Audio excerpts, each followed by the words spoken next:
Hello बच्चों बच्चों आज हमारी सोशल साइंस की 10th क्लास की वर्कशीट नंबर 28 आई है, जो कि 14 सितंबर 2021 को आई है। इसमें हमारा हिस्ट्री का चैप्टर 1 नेशनलिज्म इन यूरोप ये शुरू हो रहा है।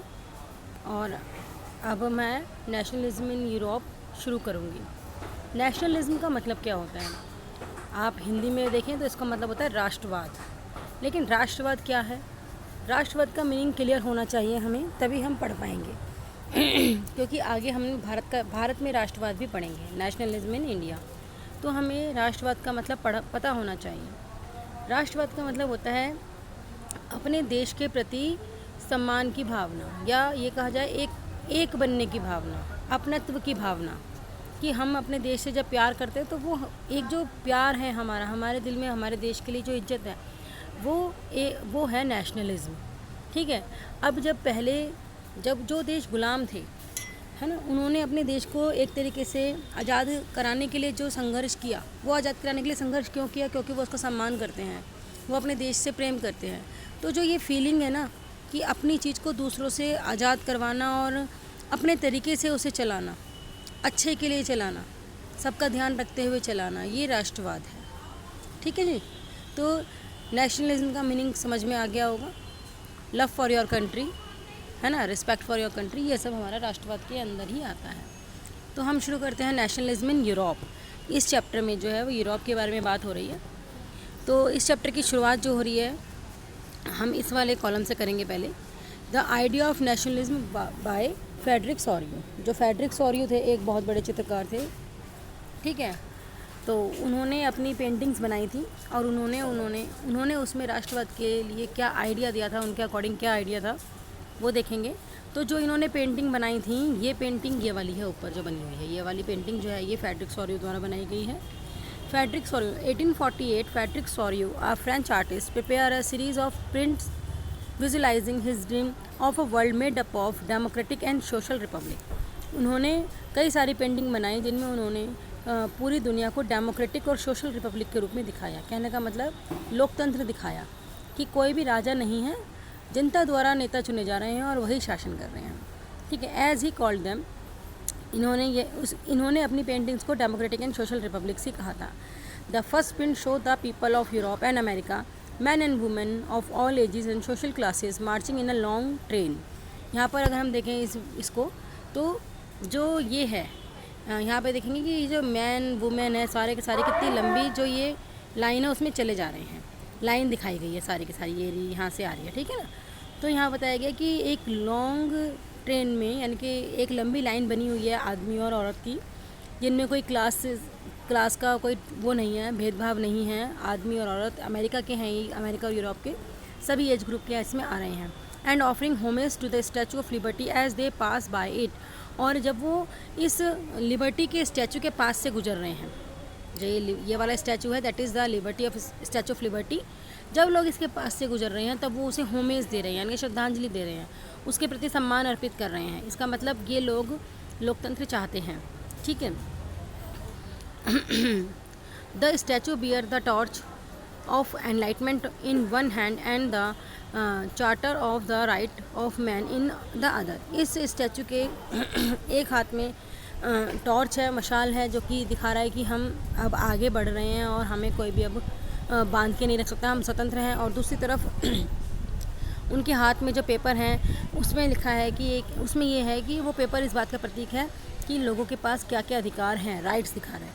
On the earth the foreground of the image lie the shattered remain of the symbol of absolutist institutions। और यहाँ पे दिखाया गया कि इनके पैरों में, इस मूर्ति के पैरों में, यानी कि इस वाली जगह पर जो ये चीज़ें पड़ी हैं, ये चीज़ें ये वो हैं जो कि पहले एब्सोल्यूटिस्ट होते हैं, जो कि अपनी मर्जी चलाते हैं। निरंकुश का मतलब ऐसे व्यक्ति जो अपनी मर्जी चलाते हैं, ऐसे राजा जो अपने हिसाब से किसी भी देश को चलाते थे। तो यहाँ बताया गया कि ऐसे राजाओं का जो राज था वो अब ख़त्म हो गया है, क्योंकि देश में लोकतंत्र आ गया है। तो ऐसे राजाओं द्वारा जो चीज़ें इस्तेमाल की जाती थी वो यहाँ पे ज़मीन पर पड़ी हुई हैं और दूर पड़ी हुई हैं। इसका मतलब लोग इनसे आगे बढ़ गए हैं और स्वतंत्रता की तरफ बढ़ गए हैं, और वो स्टैचू ऑफ लिबर्टी को प्रणाम कर रहे हैं, उनको नमस्ते कर रहे हैं। ठीक है, इस वाले कॉलम का तो ये था थोड़ा जो एक्सप्लेनेशन था। अब दूसरा जो है the French revolution 1789 and nationalism. French revolution कब हुआ था? 1789 में। ये भी हमारा 1 नंबर का क्वेश्चन आ जाता है। एंड द नेशनलिज्म, अब यहाँ पर राष्ट्रवाद की बात हो रही है। The first clear expression of nationalism came with the French revolution in 1789। जो ये था यूरोप था उसमें नेशनलिज्म का पहला क्लियर एक्सप्रेशन कब आया? फ्रेंच रेवोल्यूशन में, जो कि 1789 में हुई थी। The political and the constitutional changes that came in the wave of the French Revolution led to the transfer of sovereignty from the monarch to the body of French citizens। अब जब ये हुआ था, फ्रेंच रेवोल्यूशन हुआ था, तो वो पल ऐसा था जिसमें लोगों के मन में जो राजा था उसके प्रति जो भी सम्मान था वो निकल चुका था, और इसी रिवॉल्यूशन के बाद सभी लोग डेमोक्रेसी चाहते थे। The revolution proclaimed that it was the people who would henceforth constitute the nation and shape its destiny। और इसी रेवोल्यूशन के बाद लोगों ने यह घोषित कर दिया था कि अब आगे से लोगों द्वारा ही देश बनेगा और वही इसके भाग्य को निश्चित करेंगे, वही बताएंगे कि देश में क्या होगा, उसका भविष्य क्या होगा। ड्यूरिंग द 19th सेंचुरी, 19वीं शताब्दी के दौरान nationalism emerge as a force which brought about sweeping changes in the political and mental world of Europe. यानी कि 19th सेंचुरी में नेशनलिज्म जो था उसने यूरोप के पॉलिटिकल और मेंटल लोगों के मानसिक स्तर को भी बदला। The end result of this changes was the emergence of the nation state in place of the multinational dynasties empire of Europe. और इन सब बदलावों की वजह से जो अलग अलग तरह के राजा या जो डायनेस्टी थे वो यूरोप को चलाते थे, उसकी जगह पर नेशन स्टेट आ गया था, यानी कि एक देश और एक ही सरकार ये आ गया था वहाँ पे। A nation state was one in which the majority of its citizen came to develop a sense of identity and share history और डिसेंस। नेशन स्टेट का मतलब होता है कि जहाँ पर मेजॉरिटी में, यानी कि लोगों की मेजॉरिटी में एक देश को डेवलप करने की सेंस बने और वही अपनी हिस्ट्री को, अपने जो पूर्वज हैं उनको आगे के लिए लोगों को बताएं। यानी कि सबका एक इतिहास होता था, एक देश होता था, कोई अलग अलग डेंसिटी अपने अलग अलग हिस्ट्री को लोगों को नहीं बताते थे, बल्कि अब एक भारत है, एक देश है, तो उस देश की ही हिस्ट्री सबकी हिस्ट्री होगी, उसमें अलग अलग डेंसिटी का व्याख्यान नहीं होगा।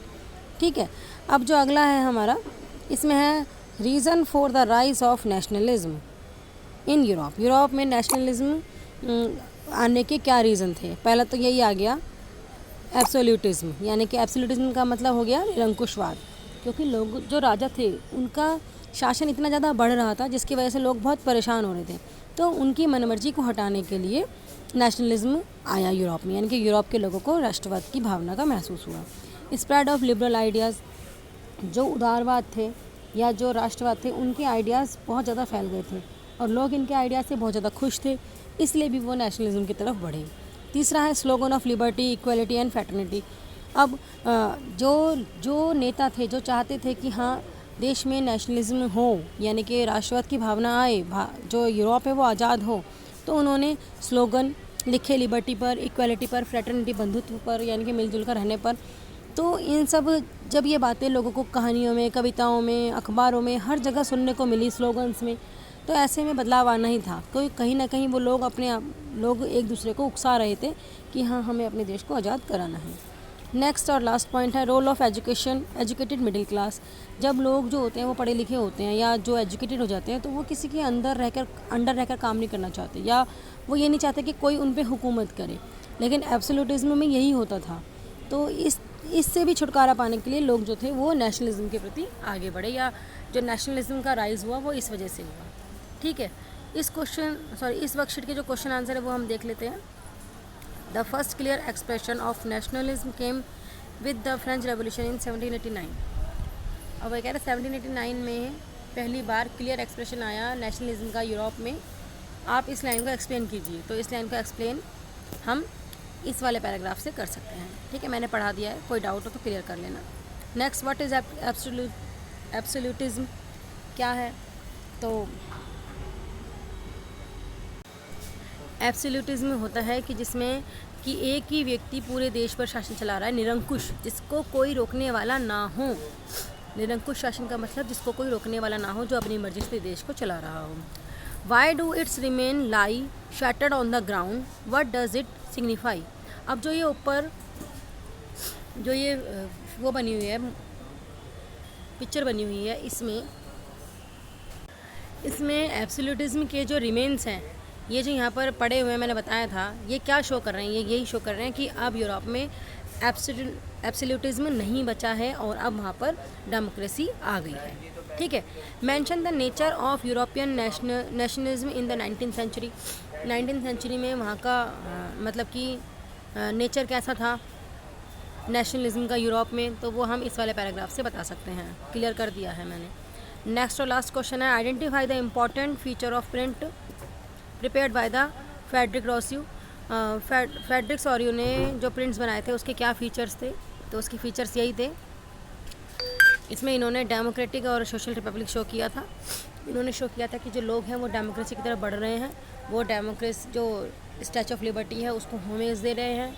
मतलब जो भी इस पिक्चर का था उसको आप पूरा डिफाइन कर देंगे। ठीक है, ओके, थैंक यू।